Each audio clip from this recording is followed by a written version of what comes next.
Hello guys, welcome to our channel cinema twist. আজকে আমরা দেখব 2023 সালের মুভি খোকায়ে হাম কাহান। এই জেনারেশনের ছেলে মেয়েদের যেন মনের ভেতরের চিৎকার এটা। কোথায় হারিয়ে যাচ্ছি আমরা? সারাদিন ফোন, রিলস, সেলিব্রিটিদের স্টক করা, তাদের মতো হতে চাওয়া, অন্যের খুশি দেখে হতাশ হয়ে যাওয়া। এভাবেই আমরা দিন দিন নিজেদের হারিয়ে ফেলি। তেমনি নিজেদের হারিয়ে ফেলা তিন বন্ধুর গল্প এটা, যাদের আনন্দ, ভালোবাসা, রাগ, দুঃখ সবকিছু প্রকাশ করার একটাই জায়গা মোবাইল। এই মোবাইলে ডুবে থাকা তাদের জীবনে কি কি সমস্যা আসে, কিভাবে তারা ডিল করে, এটাই আমরা এই মুভিতে দেখব। সো আর কথা না বাড়িয়ে সরাসরি মুভির গল্পে চলে যাচ্ছি। মুভির শুরুতে আমরা স্ট্যান্ড আপ কমেডিয়ান ইমাদকে দেখতে পাই। সেখানে তার দুই ফ্রেন্ড আহানা আর নীল বসেছিল। ইমাদ অডিয়েন্সকে তার ফ্রেন্ডদের ব্যাপারে কিছু কথা বলে, যেমন নীল একজন জিম ট্রেইনার, সে নিজের ফ্যামিলির সাথেই থাকে, আর আহানা ইমাদের ফ্ল্যাটমেট। আহানা গত 2 বছর ধরে রোহান নামের একটা ছেলেকে ডেট করছে। এবারে ইমাদের ব্যাপারে কিছু কথা বলি। ইমাদ প্লেবয় টাইপের ছেলে, সে প্রতিবার ভিন্ন ভিন্ন মেয়েকে ডেট করে। একবার রাত কাটানোর পর সে মেয়েদের ব্লক করে দেয়। আহানা আর রোহানের দ্রুতই বিয়ে হবার কথা, কিন্তু রোহান বলে তার কিছুদিন ব্রেক লাগবে, সে এখনই বিয়ে করতে পারবে না, তাকে আগে ক্যারিয়ারে ফোকাস করতে হবে। কতদিনের ব্রেক লাগবে এটাও বলে না রোহান, জাস্ট ব্রেক লাগবে বলে বাসা থেকে বের হয়ে যায়। রোহানের এমন ব্যবহারে আহানা বেশ কষ্ট পায়। ইমাদ ফিরে এসে দেখে আহানা মন খারাপ করে বসে আছে। সে আহানাকে চেয়ার আপ করে, তার মন ভালো করে দেয়। আহানা রোহানের ব্রেকের কথা নীলকে বলতে নিষেধ করে, কারণ নীল রোহানকে তেমন একটা পছন্দ করে না। এখন এসব শুনলে নীল রেগে যাবে। এবার আমরা নীলকে দেখতে পাই। নীল মধ্যবিত্ত পরিবারের ছেলে, অনেক কষ্টে তার বাবা পরিবারের খরচ চালায়। নীলের বাবা নীলকে খুব সুন্দর একটা কথা বলে, তোমাদের জেনারেশন তো জানেই না কোনটা চাওয়া আর কোনটা চাহিদা। যাই হোক, নীল তার বাবার কথা তেমন পাত্তা দেয় না। সে আহানাদের ফ্ল্যাটে আড্ডা দিতে চায়, কিন্তু সামনাসামনি বসেও সবাই নিজেদের ফোনে ডুবে আছে। বিকেলবেলা তারা ছাদে বসে গল্প করছিল। ইমাদের সামনে লালা নামের একটা মেয়ের পোস্ট আসে। লালা একজন সোশ্যাল ইনফ্লুয়েন্সার, তার ইনস্টাগ্রামে 1 মিলিয়নের ওপর ফলোয়ার, আর নীল তার পার্সোনাল ট্রেনার। তবে নীল কিছু মাস ধরে লালাকে ডেট করছে। এটা শুনে আহানা আর ইমাদ তাকে খুব খেপায়। তারা নীলকে বলে লালার সাথে পরিচয় করিয়ে দিতে, এমন একটা সেলিব্রিটি ফ্রেন্ড থাকলে তো কত দিকেই সুবিধা। কিন্তু লালা নিজের রিলেশনশিপ হাইট রাখতে চায়, এজন্য নীল এটা অন্য কাউকে বলতে পারছে না। নীল নিজের একটা জিম খুলতে চায়, কিন্তু পকেটে আছে মাত্র 28,000 টাকা। আরেকদিকে ইমাদের স্ট্যান্ড আপও খুব একটা ভালো যাচ্ছে না। কিন্তু বাবার অঢেল টাকা থাকার কারণে তার তেমন একটা সমস্যা হয় না। সে 30 সাল পর্যন্ত ট্রাই করে দেখবে, না হলে অন্য কিছু করবে। পরদিন ঘুম থেকে উঠে আহানা মোবাইল চেক করে। রোহান তার মেসেজ সিন করে ফেলে রেখেছে, কিন্তু সে দিব্যি ইনস্টাগ্রামে ছবি আপ দিয়ে বেড়াচ্ছে। আজকে সে একটা কেকের ছবি আপ দিয়েছে। আহানা এই ছবিটা তার এক ফ্রেন্ডকে দেখায়। তার ফ্রেন্ড আইডি স্টক করে বলে, এই কেক আপলোড দেওয়া হয়েছে বাটার কাপ কেক নামের একটা কেক শপ থেকে, আর এই পেজের অ্যাডমিনের নাম তানিয়া। তানিয়া নামের মেয়েটাই কেকগুলো বানায়।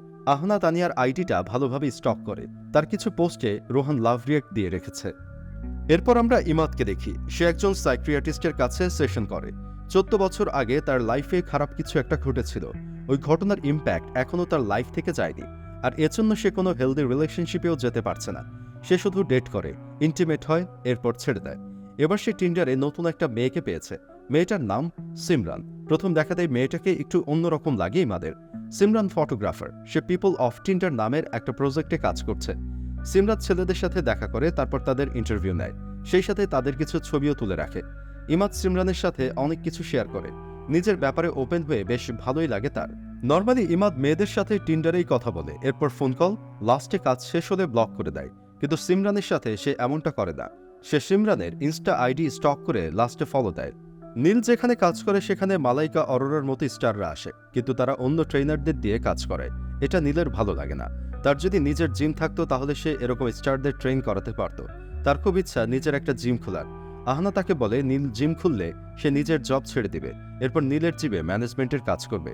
ইমাদ বলে সে জিমে টাকা ইনভেস্ট করবে। বন্ধুদের এমন কথায় নীল অনেক খুশি হয়। আনন্দ সেলিব্রেট করার জন্য তারা বারে চলে যায়। লালা সেখানে অন্য ছেলের সাথে বসেছিল। নীল জিজ্ঞেস করলে সে বলে এটা তার স্পন্সর, কিন্তু তাদের দেখে মোটেও মনে হচ্ছে না স্পন্সর ক্লায়েন্ট রিলেশন। যাই হোক, নাচানাচি করে 3 বন্ধু নিজেদের সব দুঃখ ভুলে যায়। রাতের বেলা আহানা অনেকবার রোহানকে কল করে, কয়েকটা ভয়েস মেসেজ পাঠায়, কিন্তু রোহানের কোনো রেসপন্স নাই। এর কিছুক্ষণ পর আহানা ঘুমিয়ে পড়ে। পরদিন রোহান তাকে মেসেজে সরি বলে, সে আর এই রিলেশনশিপ কন্টিনিউ করতে চায় না। এটা দেখে আহানার মুড খুব খারাপ হয়ে যায়। সে ছুটি নিয়ে বাসায় চলে আসে। এরপর তার আর রোহানের পুরনো ছবিগুলো দেখে। আরেকদিকে নীলের আজকে ভাগ্য খুলেছে। মালাইকার ট্রেনার তাকে কল দিয়ে বলে আজকে সে ছুটিতে যাচ্ছে, তাই মালাইকার আজকের সেশনটা নীলকে নিতে হবে। নীল খুব সুন্দরভাবে মালাইকার সেশন নেয়। লাস্টে মালাইকা তার সাথে একটা ছবি তুলে আইডিতে পোস্ট করে। আরেকদিকে আহানার মনে হয় সে সোশ্যাল মিডিয়ায় অ্যাক্টিভ কম থাকে বলে রোহান তাকে ছেড়ে দিয়েছে, কারণ তানিয়া বা অন্য মেয়েরা ডেইলি অনেক ছবি পোস্ট করে। তাই আহানা সাথে সাথে নিজের একটা সেলফি আপ দেয়, আর ওই পোস্টে লাইক কমেন্টের বন্যা বয়ে যায়। অন্যদিকে মালাইকা প্রমোট করার কারণে নীলের ফ্যান ফলোয়ার এক লাফে 3000-এর উপরে উঠে যায়। একদিন সে আর লালা বসে গল্প করছিল, এমন সময় লালা দেখে পাশের বাড়ির আঙ্কেল তার ছবি তুলে পোস্ট করে দিয়েছে। এটা দেখে নীলের মাথায় রক্ত উঠে যায়। সে ওই লোকের বাসায় গিয়ে হুমকি ধামকি দিয়ে আসে। সে হয়তো মায়েরও দিত, কিন্তু ওই লোকের ছোট ছেলেকে দেখে সে আর তেমন কিছু বলে না, শুধু বলে বডি ওর, ও যা ইচ্ছা পড়বে, যা ইচ্ছা পোস্ট করবে, তোর ওকে বাধা দেওয়ার কোনো রাইট নাই। আরেকদিকে ইমাদের ডেট বেশ ভালোই যাচ্ছে। ইমাদকে পেয়ে সিমরানও বেশ ওপেন হয়। সিমরানের একটা বয়ফ্রেন্ড ছিল, তার নাম ছিল আদিল, আর সে এখন যে প্রজেক্টে কাজ করছে সেই আইডিয়াটাও আদিলের ছিল, কিন্তু ছেলেটা ক্যান্সারে মারা গিয়েছে। এবার ইমাদ নিজের ব্যাপারে শেয়ার করে। তার মায়ের ব্লাড ক্যান্সার ছিল, তার বয়স যখন 9 তখন তার মা মারা যায়। ইমাদ আস্তে আস্তে সিমরানকে পছন্দ করে ফেলে। নর্মালি সে মেয়েদের সাথে সেকেন্ড দেখাতেই ইন্টিমেট হয়, কিন্তু এবার সে এমন কিছু করেনি। তার ফ্রেন্ডরা তাকে সিমরানকে নিয়ে অনেক খেপায়, কারণ এই ফার্স্ট ইমাদের কোনো রিলেশনশিপ লং টার্মের দিকে যাচ্ছে। ইভেন ইমাদ সিমরানের কথা তার সাইকিয়াট্রিস্টকেও বলে। এরপর 3 বন্ধু তাদের জিম নিয়ে কাজ শুরু করে। জিমের নাম দেওয়া হয় দ্য জঙ্গল জিম, কিন্তু সোশ্যাল মিডিয়ার অ্যাডিকশনও তাদের পিছু ছাড়ছে না। যেমন আহানা মুভ অন করছে, কিন্তু প্রায়ই সে রোহানের আইডিতে ঘোরাঘুরি করে। একটু খোলামেলা ড্রেস পরে ছবি দেওয়ার কথা ভাবে, তাহলে হয়তো রোহান তাকে অ্যাটেনশন দিবে। এই ভেবে সে অনেকগুলো ড্রেস কিনে আনে, সেগুলো পরে পিক আপলোড দেয়। নীল নিজের শরীরের পিক সোশ্যাল মিডিয়ায় আপ দেয়। সিমরান থাকার পরেও ইমাদ টিন্ডারে মেয়েদের ম্যাচ করে, তাদের সাথে ইন্টিমেট হয়। দিন এভাবেই কেটে যাচ্ছিল। 3 বন্ধু মিলে জিমের জন্য একটা জায়গা নিয়ে নেয়। লালার জন্মদিনে নীল তাকে একটা ব্যাগ গিফট করে। সেই সাথে সে তার বন্ধুদের লালার সাথে পরিচয় করিয়ে দেয়। আহানা আর ইমাদ ভেবেছিল লালার জন্মদিনে লালার ইনফ্লুয়েন্সার ফ্রেন্ডরা আসবে, তাদের সাথে মেলামেশা করলে তাদেরও কিছু ফলোয়ার বাড়বে। কিন্তু লালা এমন কাউকেই ইনভাইট করেনি। সে বলে, আমার ফ্রেন্ডরা সব সুবিধাবাদী, সবগুলো আমাকে ইউজ করে নিজেদের ফলোয়ার বাড়িয়েছে। এই কাজ অবশ্য নীল নিজেও করছে। ইমাদ ফানিভাবে এই কথাটা বললে নীলের মাইন্ডে লাগে। ইমাদ তার পরের শোতে তাদের নিয়েই কথা বলে। সে নীল আর লালার রিলেশনশিপ নিয়ে ইচ্ছামতো মজা নেয়। সে বলে, এটা তো রিলেশনশিপ কম, পেইড পার্টনারশিপ বেশি মনে হচ্ছে। এমন আরও বাজে বাজে কথা বলে সে। এসব কথায় সবাই খিলখিলিয়ে হাসে, কিন্তু নীল অনেক কষ্ট পায়। কিন্তু ইমাদের কাছে এগুলো জোক, আর কেউ জোক না বুঝলে সে খ্যাত। তখন নীল বলে, তাহলে তুই নিজের লাইফ নিয়ে জোক কর, তোর লাইফে কি কম জোক আছে? কথাটা তো ঠিক। ইমাদের নিজের লাইফেও অনেক বেশি অগোছালো। ইভেন তাকে সাইকোলজিস্টের কাছেও যাওয়া লাগে। যাই হোক, এই ঘটনার পর তাদের দুজনের মধ্যে বিশাল ঝগড়া হয়। দুজন কথা বলাই বন্ধ করে দেয়, যেটার ইফেক্ট পড়ে তাদের নতুন জিমের ওপর। আর সবথেকে খারাপ অবস্থা এখন আহানার, কারণ সে নিজের জব ছেড়ে জিমে সময় দিচ্ছে। তবে আহানার হাতে এখনও সময় আছে। 2 মাসের ভেতর সে আবার জবে জয়েন করতে পারবে। তাই সে পরদিন আবার অফিসে জয়েন করে। অফিস থেকে ফিরে আহানা দেখে রোহান তার ছবিতে কমেন্ট করেছে। এটা দেখে তার কনফিডেন্স আরও বেড়ে যায়। সে ওয়াশরুমে বিকিনি পরে ছবি আপ দেয়।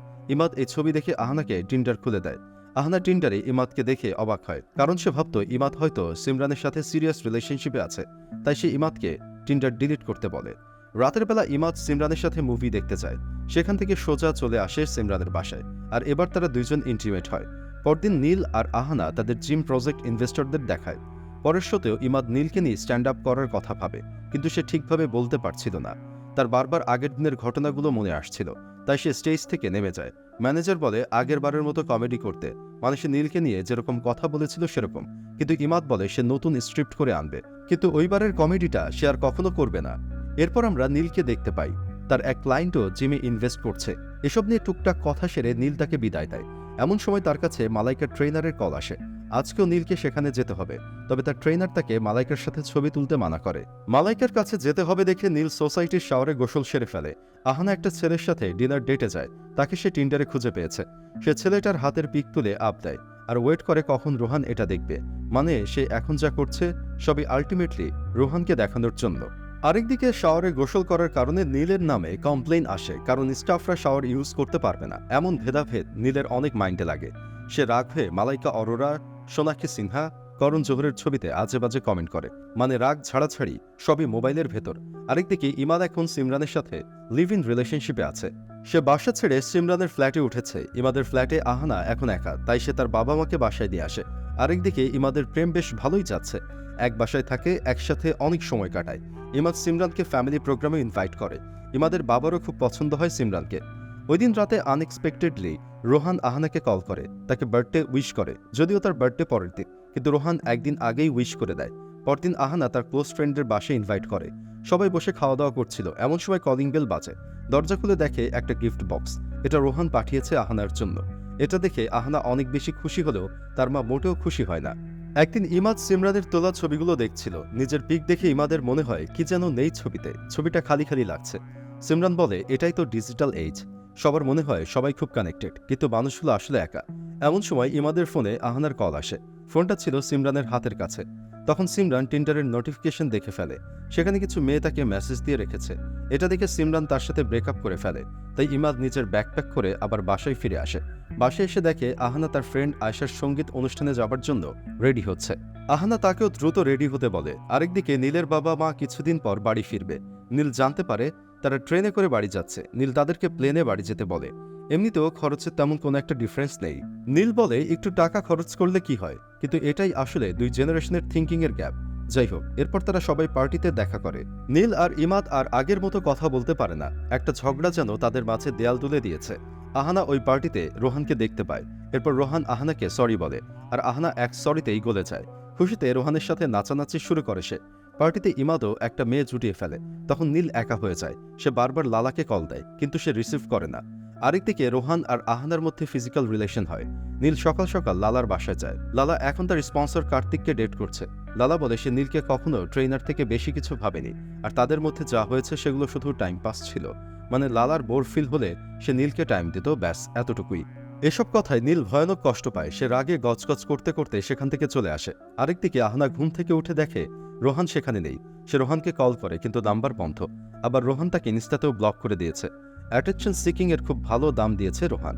ইমাদের মনটাও ভালো নেই। সে বাসায় এসে টিন্ডার ডিলিট করে দেয়। একটু পর আহানা বাসায় আসে। সে চুপচাপ নিজের রুমে ঢুকে পড়ে। লালা নীলের নামে জিমে কমপ্লেইন করে। এজন্য সে তার চাকরিটাও হারায়। চাকরি হারিয়ে নীল আরও পাগলের মতো হয়ে যায়। সে লালার ইনস্টার পাসওয়ার্ড জানতো, তাই সে লালার আইডি থেকে একটা স্টোরি শেয়ার করে। সেখানে সে লিখে, সোশ্যাল মিডিয়াতে সবকিছু নকল। আমরা যাদের লাইফ দেখে মনে করি ইস এমন লাইফ যদি আমারও হতো, তাদের সবকিছুই ফেক। আর এই স্টোরি পুরো ভাইরাল হয়ে যায়। কিছুদিন পরেই ছিল রোহানের জন্মদিন। আহানা ইনভাইটেশন ছাড়াই তার জন্মদিনে চলে আসে। তাকে জিজ্ঞেস করে কেন সে এমন করলো। রোহানের একটাই কথা, তোমাকে ভালোভাবে গুড বাই বলা হয়নি, তাই গুড বাই বলতে গিয়েছিলাম। যাই হোক, আহানা বাড়ির বাইরে বসে কান্না করতে থাকে। এমন সময় সেখানে ইমাদ আসে। একটু পর রোহান বাইরে আসলে দুজনের মধ্যে মারামারি শুরু হয়। লাস্টে নীল এসে এক ঘুষিতে রোহানকে রাস্তায় ফেলে দেয়। এই ঘটনার পর তাদের ফ্রেন্ডশিপ আবার আগের মতো হয়ে যায়। অনেকদিন পর তিন ফ্রেন্ড একসাথে আড্ডা দেয়। গল্পের মাঝে ইমাদ মোবাইল স্ক্রল করছিল। সে দেখতে পায় লালাকে বাজেভাবে বুলি করা হচ্ছে। তারা জানতো না এই কাজ নীল করছে। ইভেন ব্রেকআপের ঘটনাও তারা জানতো না। এরপর নীল তাদের কাছে সব কনফেস করে, কিভাবে লালা তার সাথে ব্রেকআপ করেছে, তার নামে কমপ্লেন করে তার চাকরি নষ্ট করেছে। কিন্তু নীলের এমন কাজে আহানা কষ্ট পায়। সে কখনো এক্সপেক্ট করেনি নীল এমন কিছু করতে পারে। নীলের সাথে খারাপ হয়েছে, কিন্তু তার মানে তো এটা না যে তাকে সবার সামনে বুলি করতে হবে। এরপর নীল সব দোষ কনফেস করে নিজের আইডি থেকে একটা পোস্ট দেয়। এরপর বাসায় গিয়ে তার বাবাকে সরি বলে। এটাও বলে সে বাবাকে অনেক ভালোবাসে। তার এমন কথায় তার বাবাও ইমোশনাল হয়ে যায়। পরের কমেডিতে ইমাদ নিজের ব্যাপারে শেয়ার করে এমন কিছু কথা যেগুলো আহানা বা নীলও জানতো না। 9 বছর বয়সে তার মা মারা যায়। 10 বছর বয়সে সে প্রথমবার সেক্সুয়াল হ্যারাসমেন্টের শিকার হয়, তাও কিনা তার বাবার বিজনেস পার্টনারের কাছে। আর এটাই সেই ঘটনা যে জন্য সে কারো ক্লোজ হতে পারে না। কেউ তাকে ছেড়ে দেওয়ার আগে সে তাদের ছেড়ে দেয়। এটা শোনার পর কেউ কান্না ধরে রাখতে পারে না। তার ফ্রেন্ডরা দৌড়ে গিয়ে তাকে জড়িয়ে ধরে। এরপর আমরা বছরের শেষ দিনের সিন দেখি। 31 তারা নিজেদের নিউ ইয়ার রেজলিউশন সেট করছে। নতুন বছরে তারা কি কি করবে, কি কি করবে না। মুভির লাস্ট সিনগুলোতে আমরা দেখতে পাই নীল তার নিজের জিম চালু করেছে। সবাই অনেক খুশি। আহানারা এখন অন্যকে দেখানোর জন্য বাঁচে না, ওরা নিজের জন্য বাঁচে। এমন একটা সুন্দর মেসেজের মাধ্যমে এই মুভিটা শেষ হয়। মুভিটা ভালো লাগলে ভিডিওটাতে একটা লাইক দিবেন, কমেন্ট করুন, সাবস্ক্রাইব করে রাখুন আমাদের চ্যানেল। আপনাদের এমন ছোট সাপোর্টগুলোই আমাদের সামনে এগিয়ে চলার সাহস দেয়।